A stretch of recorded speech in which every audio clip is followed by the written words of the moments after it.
नमस्कार. कधी असा विचार मनात आलाय का की आपण नकळतपणे स्वतःवर काहीतरी अदृश्य ओझं वाहत असतो? आज आपण अशाच एका शक्तिशाली संकल्पनेबद्दल बोलणार आहोत. आणि हे समजून घेण्यासाठी मी तुम्हाला थेट एका तुरुंगात घेऊन जाणार आहे, जिथे एक भन्नाट गोष्ट दडलेली आहे. लकीर काढून त्या लकीरचे फकीर बनू नका. ऐकायला थोडं गूढ वाटतंय नाही का? म्हणजे आपणच रेषा काढायच्या आणि मग त्याचेच गुलाम व्हायचं. याचा नेमका अर्थ काय असू शकतो बरं? हीच उत्सुकता आपल्याला आजच्या चर्चेच्या मुळाशी घेऊन जाणार आहे. तर मग ह्या लकीर किंवा रेषा म्हणजे नक्की काय आहेत? आणि आपल्याला कळतही नाही, पण त्याचे गुलाम कसे बनून जातो? हाच तो प्रश्न आहे, ज्याचं उत्तर आज आपण शोधणार आहोत. आणि त्यासाठी चला एका गोष्टीत शिरूया. चला, हे समजून घेण्यासाठी एका गोष्टीत जाऊया. कल्पना करा एका मोठ्या तुरुंगाची, जिथे कैदी जवळजवळ 10 वर्षांपासून त्यांची शिक्षा भोगत आहेत. आता तुरुंगात कॅलेंडर नाही, घड्याळ नाही, मग वेळ कशी मोजणार? तर या कैद्यांनी एक सोपी पद्धत शोधून काढली होती. प्रत्येकजण आपल्या कोठडीच्या भिंतीवर कोळशाने रेषा काढून दिवस मोजत असे. आणि मग तो दिवस उजाडला. एक खूप खास दिवस. तब्बल 10 वर्ष पूर्ण झाली होती. सगळ्यांना वाटत होतं की आज आपली सुटका होणार. तुरुंग सजवला होता, जेलर एक मोठी घोषणा करणार होता, म्हणजे वातावरण एकदम आशेने आणि उत्साहाने भरलेलं होतं. सगळे कैदी श्वास रोखून जेलरकडे बघत होते. वातावरणात एकदम शांतता. आणि त्याच क्षणी जेलरने बोलायला सुरुवात केली. आणि जेलरने जे घोषित केलं ते ऐकून सगळ्यांच्या पायाखालची जमीनच सरकली. तो म्हणाला, तुम्ही तुमच्या भिंतीवर काढलेल्या प्रत्येक रेषेसाठी तुम्हाला या तुरुंगात एक अतिरिक्त आठवडा राहावा लागेल. विचार करा, ज्या रेषा त्यांना स्वातंत्र्याच्या जवळ नेत होत्या असं वाटत होतं, त्याच आता त्यांच्या बंधनाचं कारण बनल्या होत्या. आता ही घोषणा ऐकल्यावर काय झालं असेल? तुरुंगात एकच गोंधळ उडाला. जवळजवळ 80% कैदी तर पूर्णपणे कोलमडून पडले. पण आश्चर्याची गोष्ट म्हणजे काही जण शांत होते आणि काही तर चक्क आनंदी होते. आणि ह्या सगळ्या प्रतिक्रियेचं कारण काय होतं? तर त्यांनी काढलेल्या रेषांची संख्या. आता गंमत बघा की ही शिक्षा किती भयंकररित्याने वाढली. चला जरा आकडेवारी पाहूया, म्हणजे आपल्याला नीट कळेल. ठीक आहे, तर जे काही मोजके कैदी होते, जे वर्षातून फक्त एकच रेषा काढायचे, त्यांना फक्त 2.5 महिन्यांची जास्तीची शिक्षा झाली. म्हणजे त्यांच्यासाठी ही फार मोठी गोष्ट नव्हती. पण जे कैदी दर महिन्याला एक रेषा काढत होते, म्हणजे थोडे जास्त शिस्तीचे होते, त्यांच्या शिक्षेत थेट 2.5 वर्षांची वाढ झाली. आता हे प्रकरण थोडं गंभीर झालं होतं नाही का? आणि आता बघा, बहुसंख्य कैदी ज्यांनी रोजच्या रोज एक रेषा काढली होती, त्यांच्यासाठी तर हा आकडा अक्षरशः धक्कादायक होता. त्यांची 10 वर्षांची शिक्षा थेट आयुष्यभराच्या कैदेत बदलली होती. तब्बल 70 वर्षांपेक्षा जास्त. तर यातला सगळ्यात महत्त्वाचा मुद्दा काय आहे? सगळ्यात मोठी शोकांतिका ही होती की हे कैदी स्वतःची शिक्षा वाढवत होते आणि त्यांना याची कल्पनाही नव्हती. त्यांना नियमच माहीत नव्हते. म्हणजे ते नकळतपणे स्वतःच्याच पायावर धोंडा पाडून घेत होते. तर मग या तुरुंगातल्या रेषांचा आपल्या आयुष्याशी काय संबंध? आणि इथेच ही गोष्ट आपल्या सगळ्यांसाठी एक खूप मोठं रूपक बनते. हे कनेक्शन खूप थेट आहे. भिंतीवरच्या त्या रेषा म्हणजे दुसरं तिसरं काही नसून आपण नकळतपणे तयार करत असलेले कर्मबंधन आहेत, जे आपल्याला बांधून ठेवतात.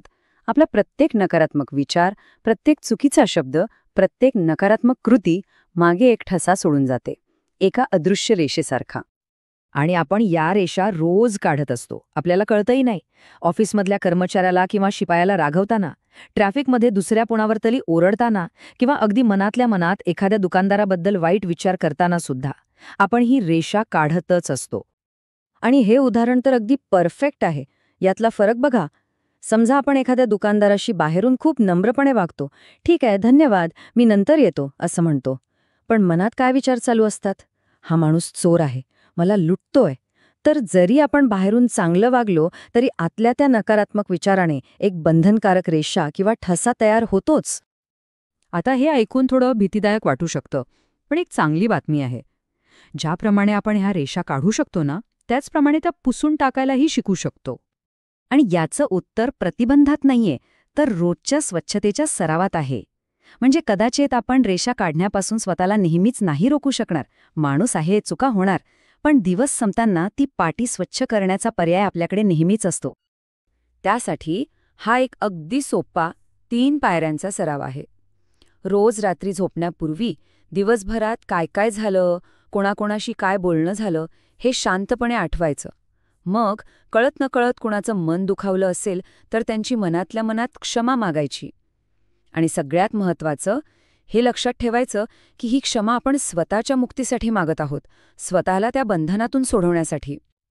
आणि हा शेवटचा विचार या संपूर्ण सरावाला एका वेगळ्याच उंचीवर नेऊन ठेवतो. जी व्यक्ती स्वतःवर खऱ्या अर्थाने प्रेम करते ती स्वतःच्या अस्तित्वाला किंचितही हानी पोचवू इच्छिणार नाही. म्हणजे ही कर्मबंधनं पुसणं म्हणजे स्वतःवर प्रेम करणं आहे. तर मग आजच्या या चर्चेचा शेवट याच एका प्रश्नाने करूया, जो प्रत्येकाने स्वतःला विचारायचा आहे. आज आपण आपल्या मनाच्या भिंतीवरची कोणती रेषा पुसणार आहोत? कधी असा विचार मनात आलाय का की आपलं जे आयुष्य आहे त्यावर काही न दिसणाऱ्या धाग्यांचं नियंत्रण असू शकतं? म्हणजे बघा, आपल्या भावना, आपल्या इतरांशी वागणं, या सगळ्या गोष्टी रोज असे काही अदृश्य धागे तयार करत असतात, ज्याचा आपल्यावर नकळतपणे खूप खोल परिणाम होत असतो. आणि ह्याच गोष्टीला कर्माची रेषा असं म्हटलं जातं. ही एक प्रकारची अदृश्य दोरी आहे, जी दुसऱ्या व्यक्तीबद्दलच्या आपल्या नकारात्मक विचारांनी आणि भावनांनी तयार होते. असं समजा की प्रत्येक नकारात्मक विचार म्हणजे आपण त्या व्यक्तीसोबत स्वतःला बांधणारी एक रेषाच ओढत आहोत. ठीक आहे, चला तर मग ह्या पहिल्या भागात आपण जरा हेच समजून घेऊया की या कर्माच्या अदृश्य रेषा नेमक्या तयार कशा होतात आणि सगळ्यात महत्त्वाचं म्हणजे त्या आपल्या मनःशांतीवर कसा परिणाम करतात. हे समजून घेण्यासाठी ना एक खूप सोपं उदाहरण बघूया. विचार करा, आपण आकाशात बोटाने एक रेषा काढायचा प्रयत्न केला तर काय होईल? ती कधीच तयार होणार नाही, बरोबर? आता तीच रेषा पाण्यावर काढली तर ती तयार तर होते, पण लगेच नाहीशी पण होते. पण आपल्या आयुष्यात काढलेली ही कर्माची रेषा आहे ना, ती मात्र जोपर्यंत आपण स्वतः तिला पुसत नाही तोपर्यंत तशीच्या तशीच राहते. आता आपल्या मनात नेमकं काय चाललेलं असतं हे समजून घेण्यासाठी एक खूपच छान रूपक वापरूया, म्हणजे कल्पना अगदी स्पष्ट होईल. चला, एक कल्पना करूया की आपल्यासमोर साबणाच्या पाण्याने भरलेला एक ग्लास आहे. आता जेव्हा आपण नकारात्मक विचार करतो ना, तेव्हा असं समजा की आपण एका स्ट्रॉने त्या पाण्यात फुंकर मारतोय. मग काय होईल? साहजिकच नकारात्मकतेचे बुडबुडे आणि फेस तयार व्हायला लागेल. हळूहळू हा फेस इतका वाढतो की तो संपूर्ण ग्लास भरून जातो आणि बाहेर सांडायला लागतो. आणि हे जे बाहेर सांडणंय ना, तेच म्हणजे आपल्या नात्यांमधल्या आणि आरोग्याच्या समस्या. मग प्रश्न येतो की यावर उपाय काय? तर एक अगदी सोपी रोजची सवय आहे. रात्री झोपायच्या आधी क्षमेचा डस्टर वापरायचा. म्हणजे काय? तर दिवसभराचा आढावा घ्यायचा, इतरांना माफ करायचं आणि स्वतःसाठीही क्षमा मागायची. आणि सकाळी उठल्यावर आपलं मन एकदम मोकळं करायचं. रात्री जी काही प्रेम आणि शांती आपण मिळवली आहे ती वाटून टाकायची. अगदी जसं आपण एखाद्या मोठ्या नोटेचे सुट्टे करून सगळ्यांना वाटतो ना, तसंच. आतापर्यंत आपण आपल्यापुरतं बोलत होतो. आता थोडा आणखी खोलात जाऊया. असं बघा की आपला हा जो वैयक्तिक संघर्ष आहे ना, तो खरं तर एका खूप मोठ्या वैश्विक खेळाचा एक छोटासा भाग आहे. आपण जे काही रोज अनुभवतो, आपलं हे दिसणारं रोजचं आयुष्य, ते म्हणजे फक्त या खेळाचं एक बोर्ड आहे ज्यावर आपण खेळतोय. पण थांबा, याच्या मागे एक अदृश्य थर आहे. त्याला म्हणूया कार्बन कॉपी. हे आहे वैश्विक मन, जे आपल्या प्रत्येक हालचालीची, आपण काढलेल्या प्रत्येक रेषेची नोंद ठेवत असतं. आणि त्याच्याही मागे आहे पांढरा कागद, म्हणजेच वैश्विक आत्मा. हा तो समान धागा आहे, तो आधार आहे जो सर्व जीवांना एकमेकांशी जोडतो. कल्पना करा, एकाच पांढऱ्या कागदावर हजारो शब्द लिहिलेले आहेत. शब्द वेगवेगळे आहेत, पण त्या सगळ्यांच्या मागे असलेला कागद एकच आहे. तसंच काहीसं. आता विचार करा, याचा परिणाम किती मोठा असू शकतो. आपल्या वैयक्तिक कृतींचे वैश्विक परिणाम नेमके काय होतात बघूया. GOD ही संकल्पना आपण एका वेगळ्याच दृष्टिकोनातून समजू शकतो. G म्हणजे जनरेटर, जो जीवन निर्माण करतो. O म्हणजे ऑपरेटर, जो हे सगळं चालवतो. आणि D म्हणजे डिस्ट्रॉयर, जो असंतुलन नष्ट करतो. म्हणजे ही एक प्रकारे वैश्विक संतुलन राखणारी प्रणाली आहे. आता इथे खूप इंटरेस्टिंग गोष्ट आहे. हा चार्ट बघा. हा आपल्याला दाखवतो की आपली जी सामूहिक नकारात्मकता आहे ती या वैश्विक जनरेटरवर केवढा प्रचंड ताण टाकते. द्वेष आणि नकारात्मकतेचा बार किती उंच गेलाय बघा, आणि त्याच्या तुलनेत क्षमा आणि स्वीकृतीचा बार किती खाली आहे. आणि मग जेव्हा हा भार, हा लोड प्रमाणाबाहेर वाढतो, तेव्हा त्या ऑपरेटरला संतुलन परत आणावंच लागतं. आणि मग हेच संतुलन नैसर्गिक आपत्त्यांच्या रूपात, म्हणजे त्सुनामी असेल, भूकंप असेल किंवा मग सामाजिक संघर्षाच्या रूपात समोर येतं. यावरून एक गोष्ट तर नक्कीच लक्षात येते की क्षमा ही फक्त वैयक्तिक नाही, तर वैश्विक शांततेसाठी किती जास्त महत्वाची आहे. बरं, मग आता समस्येबद्दल खूप बोलून झालं. चला आता उपायाकडे वळूया. या खेळात बदल घडवण्यासाठी आपल्याकडे कोणती शक्तिशाली साधनं आहेत ते आता पाहूया. उत्तर आहे फक्त 3. आणि हा उपाय जेवढा सोपा आहे तेवढाच प्रभावी सुद्धा आहे. फक्त 3 शब्दांमध्ये याची सगळी ताकद लपलेली आहे. ते 3 जादुई शब्द आहेत. पहिला, क्षमा, इतरांना आणि स्वतःलाही बंधनातून मुक्त करण्यासाठी. दुसरा, स्वीकार, जे जसा आहे त्याचा प्रतिकार थांबवण्यासाठी. आणि तिसरा, जाऊ दे, भूतकाळावरची आपली पकड सोडण्यासाठी. या शब्दांची ताकद किती आहे हे एका उदाहरणावरून लगेच लक्षात येईल.